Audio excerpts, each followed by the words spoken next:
हरिओम दोस्तों, welcome back to ninja SVV channel. I am Saurabh Vishwakarma. आज आप देखने जा रहे हो second vlog episode of power of programming. तो इसमें हम आज ये देखने वाले हैं कि कुछ चीज़ों से हम प्रोग्रामिंग को आगे किस तरह से रिलेट कर पाते हैं, यानी कि हम कैसे जोड़ पाते हैं प्रोग्रामिंग जो तकनीकी चीज़ है उस चीज़ को अपने जो वेदों श्लोकों और तो श्लोक में बोल रहा हूँ, लेकिन ये श्लोक ना होके वेद और कुछ स्टेटमेंट्स जो गीताओं में उसके साथ ही ग्रंथों में दिए गए हैं, तो उन चीज़ों को मैं जोड़कर आपके सामने प्रस्तुत कर रहा हूँ। तो सबसे पहले आपको ये बताना चाहता हूँ कि हमारे अंदर आत्मा होती है। आत्मा तो सबसे फर्स्ट कैटेगरी है। उसके नीचे आता है बुद्धि। बुद्धि के नीचे आता है मन। मन के अंदर जो नियंत्रण रखता है तो वो होता है इंद्रिय।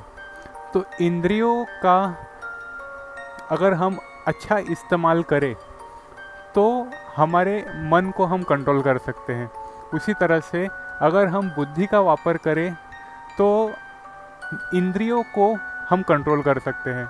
उसी तरह से अगर हम अपने आत्मा को कंट्रोल करें तो हम बुद्धि, मन, इंद्रिय सबको कंट्रोल कर सकते हैं।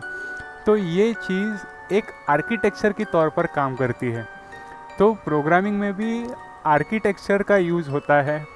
मॉडलिंग जिसे हम बोलते हैं, मॉडलिंग का इस्तेमाल करके, प्रोग्रामिंग की भाषाओं का यूज़ करके, कमांड करके यंत्रणा को देना, उसके बलबूते पर उस यंत्रणा का इस्तेमाल करना और उस यंत्रणा को उपयोग करना।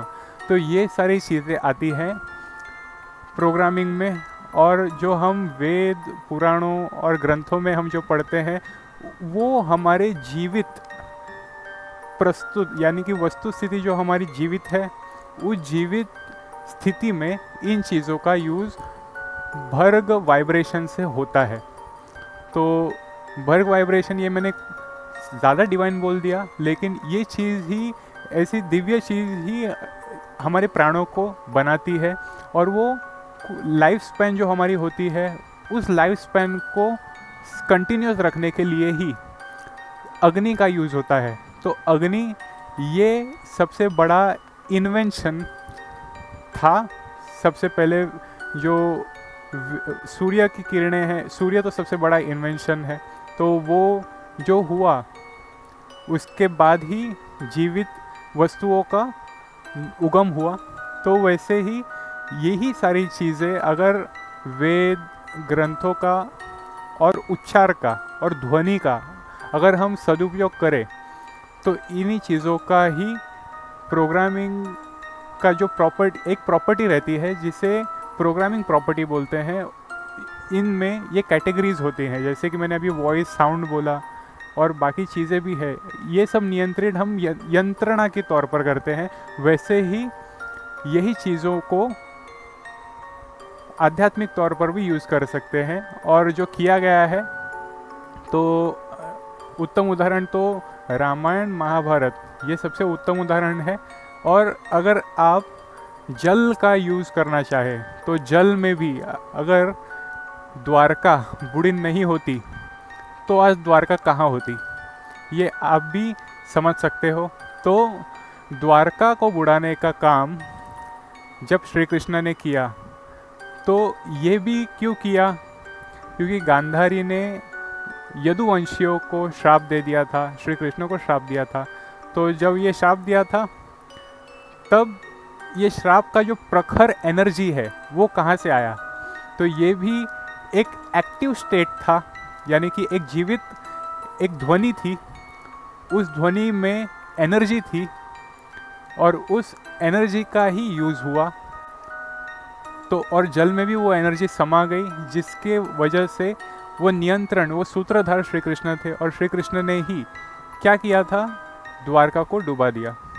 और वो उनके पास सूत्र था, इसलिए वो कर पाए। और ये सूत्र होना ही चाहिए था क्योंकि ये धर्म के लिए था।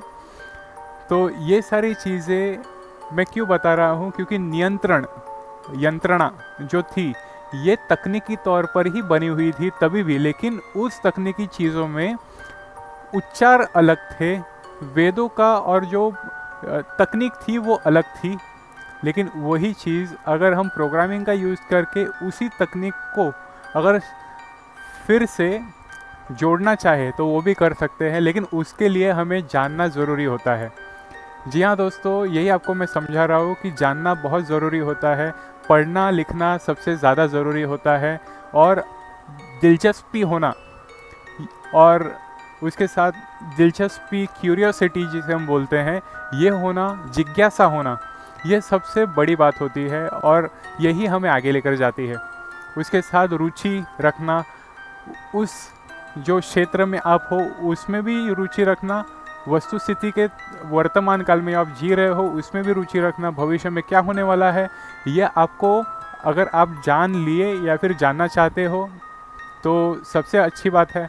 और पास्ट में जो हुआ है उसे दुरुस्त करते रहना, ये सारी चीज़ें आपको बहुत ही आगे लेकर जाती है, और छोटी छोटी चीज़ें सबसे ज़्यादा अहम होती है, और यही मैं आपके सामने प्रस्तुत कर रहा हूँ। तो अभी मैंने लास्ट एपिसोड में आपको बताया था पुष्पक विमान के बारे में, उसके साथ ही अस्त्र शस्त्र के बारे में।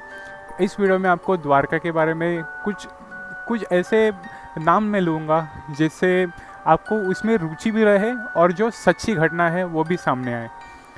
तो और एक चीज़ जो आप इजिप्ट में भी देखते हो तो गाज़ा ये जो अंदर से बना हुआ है वो कुछ अलग है, और बाहर जो दिखता है वो कुछ अलग है, उसके टाइम फैक्टर्स भी अलग है। तो ये सारी चीज़ें भी हमें प्रेरित करती है, और प्रेरित ना होके ये सच्ची घटनाएं हैं। टाइम मशीन जो मैंने आपको बताया, टाइम मशीन बनी हुई थी, जो मैं अभी अगर मैं नाम लूँ तो इज़राइल का जो क्षेत्र पहले था, जो अभी किसी को ज़्यादा पता नहीं होगा, लेकिन इज़राइल का जो भाग था उसमें वो बना हुआ था। इजिप्ट भी उनके साथ तब टाइप था। तो ये सारी चीज़ें हैं। अगर ये आप बोलोगे कि प्रूफ एविडेंस क्या है, तो प्रूफ एविडेंस अभी उसके सामने लाना बहुत ही मुश्किल है, तो इसलिए मैं पहले ही फैक्टर्स बता देता हूँ। मुझे कमेंट्स आएंगे या फिर नहीं आएंगे वो बात की बात है, लेकिन नहीं आने चाहिए, क्योंकि मैं आपको सबसे पहले क्लियर कर रहा हूँ। और इसी तरह से आपको मैं बताना चाहता हूँ कि जो चीज़ें बनी हुई थी आध्यात्मिक ग्रंथों में भी जो चीज़ें कही गई हैं, जैसे काकभूषुंडी का नाम आता है, तो वो सारी चीज़ें होकर गई हैं, लेकिन किसी को वो पता नहीं है, वो गोप्य है। उसी तरह से अगर आप देखोगे तो रावण, जो ऐसे कहा जाता है कि रावण जब मरे थे, यानी कि उनका जब वध हुआ था, तो मरे ये शब्द ठीक नहीं, क्योंकि उनका वध हुआ था, तो वध, दैट्स द राइट वर्ड। तो जब उनका वध हुआ था तब एक चीज़ कि श्री राम जी ने जब रावण का वध किया तब उनका अंतिम संस्कार नहीं हुआ था।